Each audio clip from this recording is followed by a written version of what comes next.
Panginoon, kayo ang kanlungan ng mga inaapi at kublihan sa panahon ng kahirapan. Sa inyo nagtitiwala ang nakakakilala sa inyo dahil hindi nyo itinatakwil ang mga lumalapit sa inyo. Magsiawit kayo ng papuri sa Panginoon na Hari ng Jerusalem. Ihayag ninyo sa mga bansa ang kanyang mga ginawa. Hindi niya nakakalimutan ang panawagan ng mga pinahihirapan. Pinaghihigantihan niya ang mga nagpapahirap sa kanila.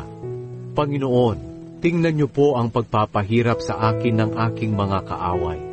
Maawa kayo sa akin, at iligtas niyo ako sa bingit ng kamatayan, upang masabi ko sa lahat ng tao sa pintuan ng Zion ang inyong mga ginawa, at ako'y magagalak at magpupuri dahil sa inyong pagliligtas.